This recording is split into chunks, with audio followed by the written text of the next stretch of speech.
So I'm absolutely delighted that we've got Vernon Reid here from Living Colour and, well, a whole host of other things to answer our 3 big questions. So, Vernon, are you ready for this, Vernon?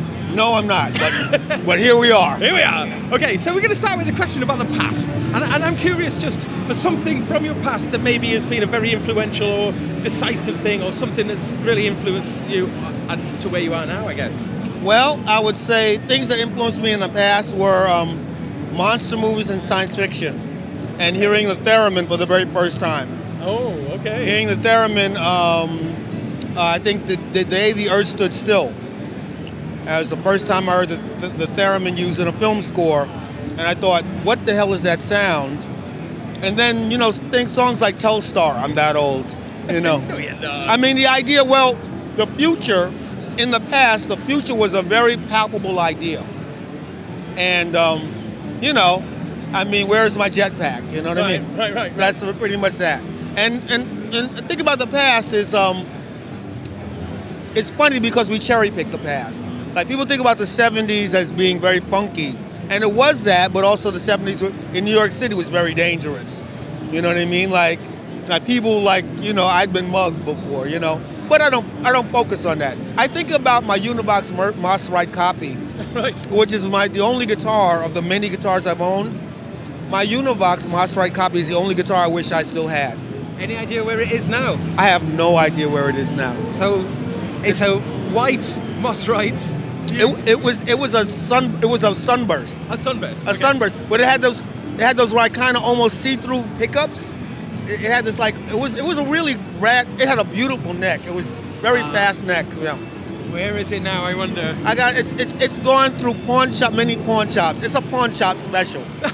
Let's just hope it's being played though. Well, it was a motivation for me to get my first job. I bought it with my own money, so I think about that guitar as, you know, as a thing. Okay, so moving into the present then, what are you currently up to, and what's currently kind of exciting you, maybe sort of as either a piece of equipment or a technique or a style? There are a bunch of things that are exciting me right now. I'm been functioning as a musician, obviously, functioning as a producer.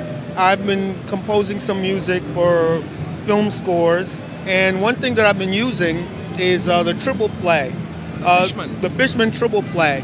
I have it built into the pickup built into one of my PRS guitars, and it's actually, the tracking can be very, weirdly enough, if you use the triple play app, the Connect app, the tracking is actually very good. So you're using it then with the guitar. It's like wireless, isn't it? The triple play, is it? Yeah, it is wireless. So it makes your guitar like a wireless MIDI controller then. Yeah, it's pretty wild. It's pretty wild that they. What kind of things are you finding that you can drive with it? I mean, are you using it with software? I'm using it a lot with Omnisphere. I'm using it a lot with Omnisphere too, and I've been using it a lot with Pigments. And Pigments is a lovely synth software. I actually pulled out my JP8080, which is a kind of digital analog emulated synth, and using the FC1, I actually got some great results. I was surprised at how well it tracked the hardware.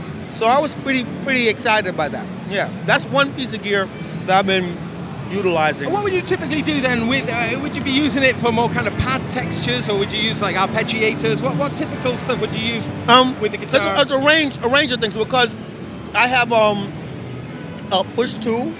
So I have my triple play on my PRS, my model, the Vela, and then I have a push 2, and I've also been using this controller. It's a Lie, you know, the Lie control. It's like a piece of wood. It's like you can do a modulation. The touche. Thank you. I can remember the touche. And the touche, and it's funny because I'll do something like I'll play something on the guitar. They'll engage with the touche to get extra modulation, or I'll actually be playing the guitar and I can see the notes that I'm playing on the push 2, and I'll go, okay, so maybe pick a different scale, because I'm not that great a keyboard player. So it's like using these devices in combination has been very effective, very effective. Wouldn't you like with the software? Wouldn't you like a touche, foot controller touche? That's what I want. That So you could do touche- the old soft shoe or something? yeah, but using a touche, a foot version of it. I think that would be interesting. That would be interesting. Okay. Yeah. So anyway, just to carry on with our three big questions, then we're going to talk about the future, and specifically, what would you like to see? What would you like to see happen in the future? Maybe in terms of how you'd like to see music develop, or how audiences relate to musicians. Is there anything that? Oh yeah. Well, that's a big question. I mean, I would like to see a way to the creation of happy accidents. I would like to see some kind of way for people from different genres to confront each other musically, but not necessarily in a negative way, but some way. I would like a better relationship between users and developers, you know what I mean, and a faster turnaround in terms of firmware updates and things of that nature. I'd like to see that. Great. So I mean, you know, you've always been a very creative guitarist, looking at using your guitar in ways way outside of perhaps typical usage would Absolutely. would be. Well, you know, what's happening is that we've got a renaissance right now in terms of boutique pedal. You know, we're here in front of Earthquaker devices. Red Panda is a company I love. You know, obviously Eventide I love what they've been doing with the Rose and the algorithms for the H9. Chase Bliss what Joel's been doing over there with the Chase Bliss crew is incredible. Maris. A friend of mine, Tom Cram, who was associated with one of the most creative. With DOT, was he, Tom? Yeah, man. What happened with Digitech is a tragedy. Tragedy. You know? Yeah. Agreed. But you know, Tom Cram has started his pedal company called Spiral. Ah, okay. Yeah, and it's actually really, really good stuff. Because I got the last one. I got the rubberneck. That's him over there. Ah, cool. Yeah, I got the rubberneck delay, which I think the analog delay. Very interesting. Fantastic Yeah, delay. yeah, Really, absolutely, you know, yeah. That's a Tom Cram design. Well, you know, the thing about it is, when people work very hard, I mean, there are all these creative individuals, all these obsessed weirdos. They're doing this great stuff, and it connects with other weirdos, and the unexpected result happens. You know what I mean? Right. And a sound connected into context can have a huge impact. The impact of the wah-wah pedal, every effect has had its moment in pop history. The echo, the slapback, all these sounds have been iconic. Shimmer, you know, Right. You know what I mean? All these things, and all it takes, a band like a Radiohead takes these sounds and these noises and create beautiful art out of it. And that's the goal, is for content, motivation, art, commerce to come together. And both from the side of the people making these objects, making these tools, these toys, whatever you want to say, these apps, and the musician confronting something like, you know what, I'm gonna plug this into that and I don't know what's gonna happen. And so much of it is about the journey and not the end result. Right. And because that's the difference, it's like we're so end result oriented. Yo, that dude is a bad cat. That's a bad cat. Seriously, he was playing bass and guitar at the same time. Ridiculous. Oh, really? Oh yeah.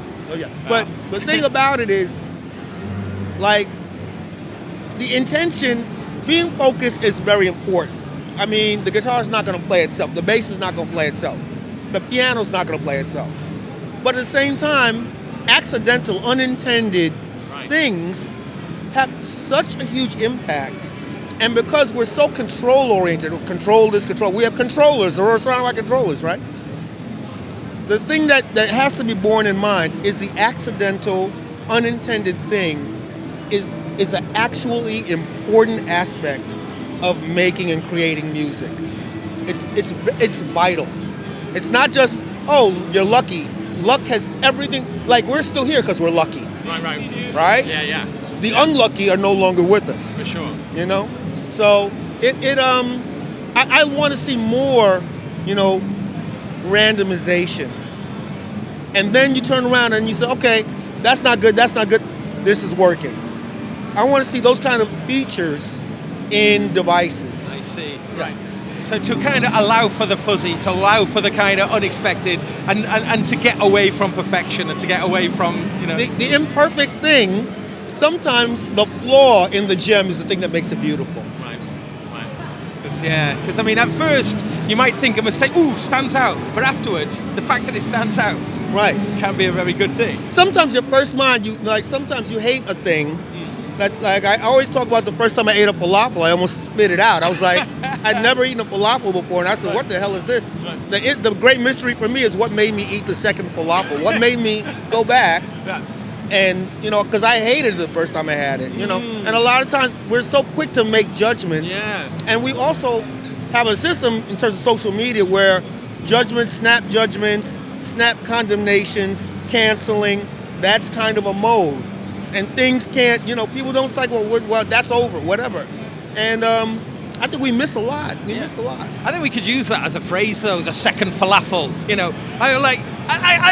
I kind of gave that thing a miss the first time round, but, second falafel theory, and now I love it. The second falafel theory, absolutely. It's one of my favorite foods now. Yeah, amazing. Wow, okay. Right. Fantastic. Well, Vernon, thank you ever so much for talking to us. Yes, you're the man. Yeah. Thanks so much.